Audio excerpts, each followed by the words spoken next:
के समय में आंगनबाड़ी कर्मचारियों के हालात चक्रव्यूह में फंसे अभिमन्यु जैसे हो गए हैं। उसे चारों ओर से घेर लिया गया है। उसकी समझ में नहीं आ रहा है कि वो क्या करे। बेशक मनुष्य जीवन जब अंधकार में पहुंच जाता है तो उसे हर पल हर समय यही आस लगी रहती है कि किसी को तो ईश्वर फरिश्ता बनाकर भेजेगा जो उसे इस समय अंधकार से निकाल ले जाएगा।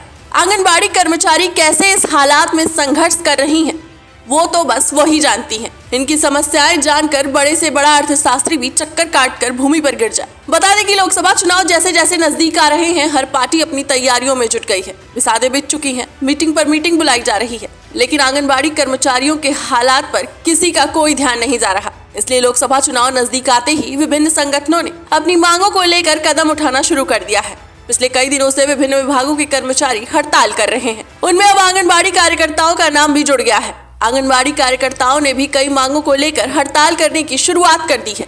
इन आंगनबाड़ी कार्यकर्ताओं की अलग अलग मांगे हैं, जिसको लेकर इन्होंने दिल्ली में धरना प्रदर्शन भी किया और अपना ज्ञापन सौंपा। इस प्रदर्शन के बाद आंगनबाड़ी कर्मचारी संघ उत्तर प्रदेश की संयुक्त मंत्री नीतू सिंह से हमारी टीम ने बात की। इस दौरान नीतू सिंह ने आंगनबाड़ियों के दर्द के बारे में हमें बताया और उनकी समस्याओं से हमें रूबरू करवाया। उन्होंने साफ तौर पर कहा कि जहां सरकार एक तरफ महिला आरक्षण की बात कर रही है, महिलाओं की सुरक्षा की बात कर रही है, उन्हीं महिलाओं पर दिल्ली में तमाम अत्याचार हुए, उन्हें गालियां तक दी गई और नौबत यहां तक आ गई थी कि उन पर लाठी चार्ज करने के लिए भी बोल दिया गया था। और क्या कुछ कहा नीतू सिंह ने, आइए आपको सुनाते हैं।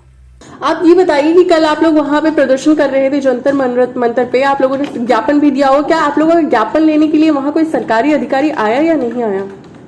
नहीं आया कोई अधिकारी नहीं आया था ज्ञापन लेने के लिए? अधिकारी कोई नहीं आया था। ज्ञापन देने के लिए हम लोग गए थे, वार्ता हुई थी जी। एक हफ्ते का टाइम दिया जी। एक हफ्ते का 15 दिन का टाइम दिया गया है। अच्छा, तो नीतू जी, मैं ये जानना चाहूंगी कि उस ज्ञापन में आप लोगों की प्रमुख मांगे क्या थी? प्रमुख मांगे मेरी 4 थी। एक पेंशन वाली थी जो रिटायरमेंट के बाद पेंशन या ग्रेजुएटी जी, और दूसरी सरकारी कर्मचारी अगर नहीं करते हैं तब तक के लिए हम लोगों को 26,000 और 18 वो जो न्यायालय का आदेश है ना हम लोगों के पास जी, 18,000 और जो ड्यूटी है अन्य विभागों में लगती हैं वो ड्यूटी हटाई जाए हम लोगों की। जी जी। मैं आपसे ये जानना चाहूंगी कि आपने अपनी जो मांगे रखी हैं और वो मांगे अगर आपकी नहीं मानी गई तो फिर इसके बाद आप लोगों की आगे क्या रणनीति है, किसके पास जाएंगे आप लोग? दिसंबर से हम लोग अपने अपने प्रदेश में जी आंदोलन करेंगे। जी आंदोलन मतलब अनिश्चितकालीन। जी। आपसे एक और बात जानना चाहूंगी नीतू जी की जैसे कि आप सब जानते हैं कि 2024 के इलेक्शन नजदीक है, उस बारे में क्या कहना चाहेंगे? क्या इलेक्शन के मद्देनजर कोई रणनीति बनाई गई है या फिर कोई अपील की गई है? इस बारे में क्या कहना चाहेंगे आप? अगर सरकार बात नहीं मानती तो सोचेंगे हम लोग वैसे अड़ियल सरकार है, क्योंकि अब तो केंद्र और राज्य में दोनों है, सब जगह इनकी ही सरकार है जी। तो इनको घमंड भी हो गया है कि मेरा कोई कुछ नहीं बिगाड़ सकता। जी। घमंड टूटते देर नहीं लगेगा। घमंड जब रावण का नहीं चला तो इनका क्या चलेगा? जी। नीतू जी, एक और बात पूछना चाहूंगी मैं कि सरकार महिला आरक्षण को लेकर लगातार लामबंद है, इस बारे में क्या कहना चाहेंगे? एक तरफ महिला आरक्षण दिया जा रहा है और दूसरी तरफ आप जैसी महिलाएं जाके जंतर मंतर पे प्रोटेस्ट कर रही हैं, क्या कहेंगे इस बारे में? ये सब दिखावा है। कल ही आप देख लीजिए, इतना भयंकर भीड़ हमारी इतनी भयंकर थी, उसके बाद लाठी चार्ज लोग माइक का काट दिए, तुरंत 1:30 बजे से भगाने लगे और हम लोग अगर थोड़ा सा अड़ जाते तो लाठी चार्ज हो जाता। हम लोग चाह रहे थे कि हमारी बहनें सुरक्षित रहे, इसलिए हम लोग चले आए तुरंत वहाँ से उठ के जंतर मंतर से।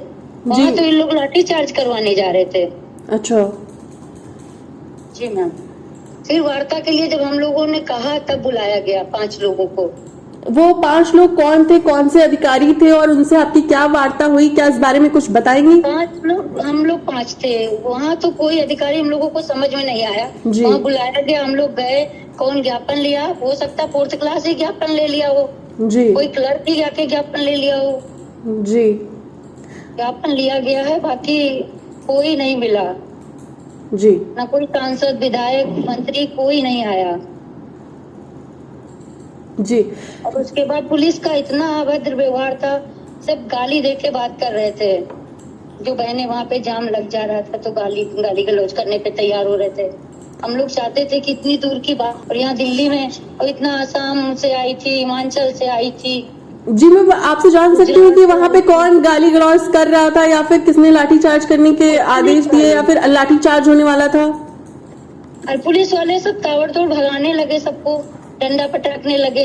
अगर तो क्या पुलिस वाले महिलाओं को गालियां दे रहे थे? हाँ, गालियां दे रहे थे। जो बीच में खड़ी हो जा रही थी उनको बैठ बैठ। उसके बाद जब हम लोग भिड़ गए, हम 2 लोग भिड़े थे। जी एक वहाँ की थी आभा शर्मा, हमारी ललितपुर की जी। और मैं थी सीतापुर, यहाँ से उत्तर प्रदेश से। तो जब हो गया, 2 लोग थी, मैं सीतापुर से थी, वो ललितपुर से थी। जी दोनों लोग जब भिड़ गए, लायू का कोई था, उसने बताया नहीं कि मैं कौन हूँ। उसने कहा मैं अधिकारी हूँ यहाँ का। जी जी। उसने कहा कि बैठ नहीं रही तू, वही बताता हूँ तुझे मैं। एक हमारी वर्कर थी, हमारी आंगनबाड़ी बहन थी, उसको बोले। मैंने कहा कि ऐसे कैसे आप बोल रहे हैं, अभी बताता हूँ कैसे बोल रहे हैं। फिर मैं जब भिड़ गई तो फिर वहाँ पे जो 2-3 पुलिस वाले हैं, सीआरपीएफ वाले, उन्होंने शांत करवाया। मतलब पुलिस का लगातार अभद्र व्यवहार रहा आप लोगों के साथ? हाँ, बहुत ज्यादा, बहुत ज्यादा। आप लोग इतनी सेवा करती हैं, उसके बाद भी इस तरह का व्यवहार पुलिस का, क्या कहना चाहेंगी आप? अपनी और बहनों को क्या मैसेज देना चाहेंगी? मैसेज यही देना चाहे कि बहनें हमारी अभी नहीं जगी तो कभी कुछ हो ही नहीं सकता। स्मृति ईरानी जी जो हमारी मंत्री हैं, बाल विकास की स्टार मंत्री, उन्होंने कहा आंगनबाड़ी केवल 1 घंटे काम करती। उनको नहीं दिखता कि 1 घंटे का नहीं, पूरा दिन काम लिया जाता। 1 घंटा तो सिर्फ मोबाइल में हम लोगों को लगता। 14 लगभग 14 से 20 रिकॉर्ड हैं, मेंटेन करने पड़ते रजिस्टर। उसके बाद मोबाइल पे काम करना पड़ता। मोबाइल का कोई पैसा नहीं मिलता हम लोगों को। जी नीतू जी, बहुत बहुत धन्यवाद आपका हमसे जुड़ने के लिए। जी मैम, आप जुड़ी रहिए, आप ही लोगों का सहारा है। इधर उधर खबरें पहुंचाती रहेंगी, शायद शासन प्रशासन को जग जाए। जी धन्यवाद।